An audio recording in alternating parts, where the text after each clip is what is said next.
Hey, how's it going? Mr. Deadman here of Rant and Chill, and we're going to be talking about Love Bites Set the World on Fire. Now, Love Bites is not the only band I talk about here on this channel. I'll talk about other bands like Nemophila, Kacharic Spin, Baby Metal, sometimes Bandmade, depends. If you like this sort of thing, press the like button, share it, and subscribe, and feel free to check out the other videos. I also do live streams where I talk about this related stuff, or do Men of Culture content, or play games. It all depends. Okay, now let's talk about this here. Love Bites Set the World on Fire, I believe, is a crowd favorite. I don't think I'm going out on a limb when I say that, okay? It was released in January 29th, 2020.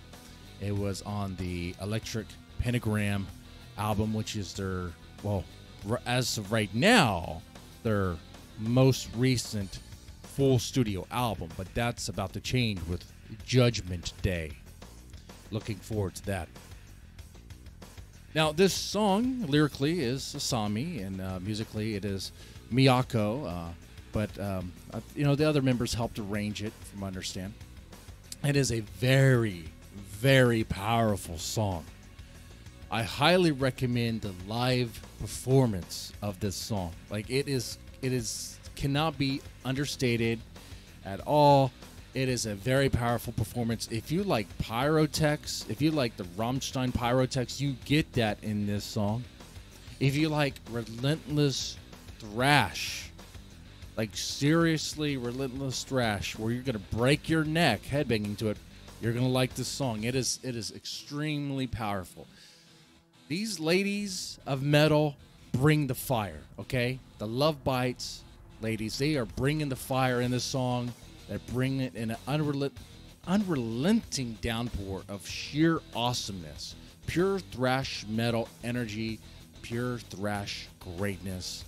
These ladies, Miyako, Midori, Asami, Haruna, and soon-to-be Fami, Miho will be mentioned too because she was part of this song. She was part of this making. These ladies are titans of metal, okay? They're titans of metal, okay? I believe that anyway. Well, what do you think? Very powerful song. Now, we're going to go into, there was an interview done on Loud Rock Portal, January 23rd, 2020, where the band members were talking about this album here, Set the World on Fire. We're going to go into that and see what they had to say. And then we're going to get into the actual song itself and describe just how great it is. First in the interview, Miyako mentions that this is what happens. This song, Set the World on Fire, is what happens when Miyako writes thrash metal. Now, it sounds kind of, Miyako using herself in third person, kind of sounds kind of, conceited. But maybe that's just the effect of Google Translate. I don't know. After all, this interview was in Japanese, and I had to translate it, okay?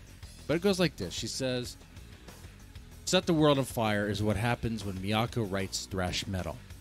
At the first demo stage, the producer said, no, it's a little too brutal. And I thought it was new, so I put it to sleep.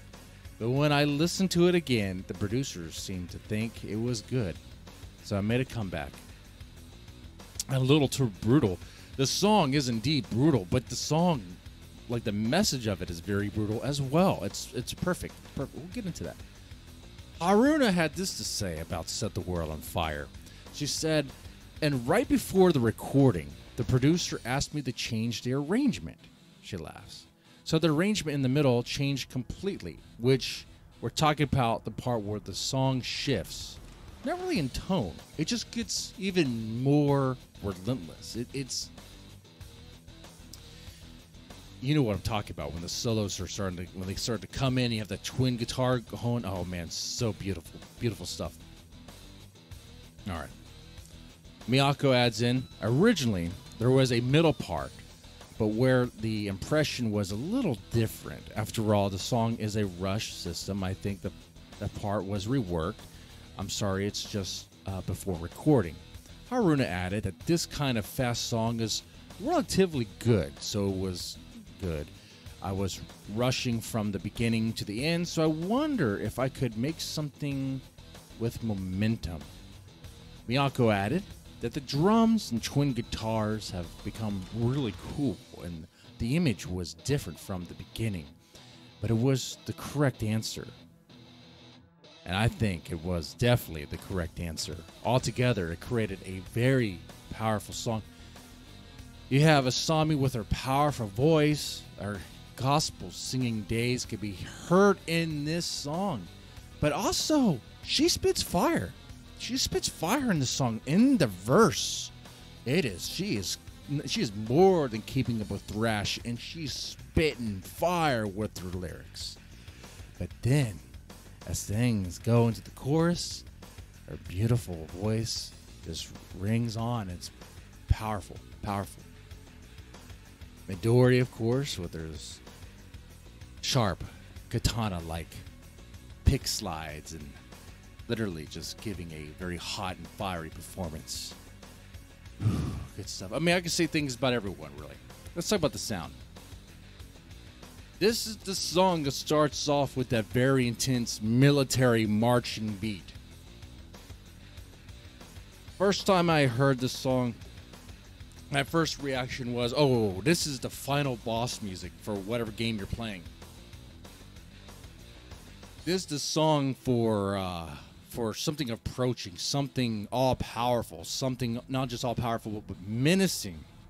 Yes, whatever it is that is approaching is a force to be reckoned with, and it is upon you. The reckoning is upon you, and with it comes judgment.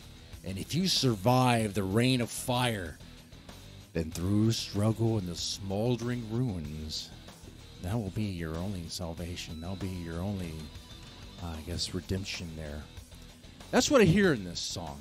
Because then it happens. The heavy thrash comes in with that Miyako introducing that gritty guitar. Then you get the relentless drums, the thunder bass gallops. Ooh, and the thunder bass gallops. And Miho has a freaking meaty bass in this song that you can hear. The verse segments are so freaking great. I love them a lot. Cannot overstate that. The verse is so meaty and metal, and it's like the breathing of a ferocious beast. It's like we are down on the ground, and then there's this giant monstrosity in the sky, and we can hear it purr. And that purr is the gritty guitar, the thunderous drums, and that bass gallop. Yeah, Miho is a great bassist. Can Fami do that? Oh, yeah, I'm pretty sure she can too. Don't worry. We're going to be good. We're going to be good. But then, this song has a sudden swift upswing to a chorus that is uplifting. Sounds uplifting. Asami's voice sounds uplifting. It sounds like she's like inspiring you.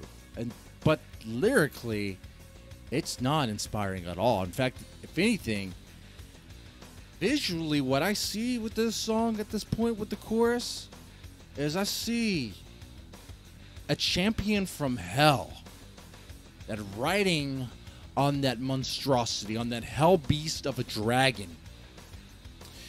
And if you listen to the lyrics, if you look at the lyrics, this is clearly what it is. Maybe it's just my interpretation. What do you think about it? Here we go. We're going to get into it. I think it is literally a hell champion on some sort of hell beast, probably a dragon of some sort. She's sick and disgusted with pathetic humans and is about to cast judgment on them with a rain of fire.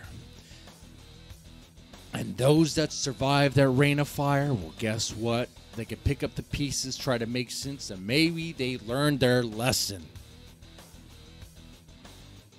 But chances of survival is slim, because that burn is going to be burning the whole world. Set it on fire and burn it down to hell.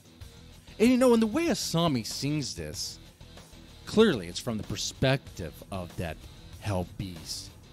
And there's direct references in the lyrics of this thing being from hell. So I do think it's literal. Besides, the image looks really cool. So yeah, the song, I believe, is in the perspective of this thing that wants to burn us all, burn the world to hell, but yet it feels right. With the way Asami sings it, with her beautiful voice, it just feels right. It feels like it's the just consequence for our vile ways. In other words, some would be like, yes, my queen, as to get burned to ashes. That is what I think is going on with Set the World on Fire. With that said, let me know what you think about this in the comments section, and y'all take it easy.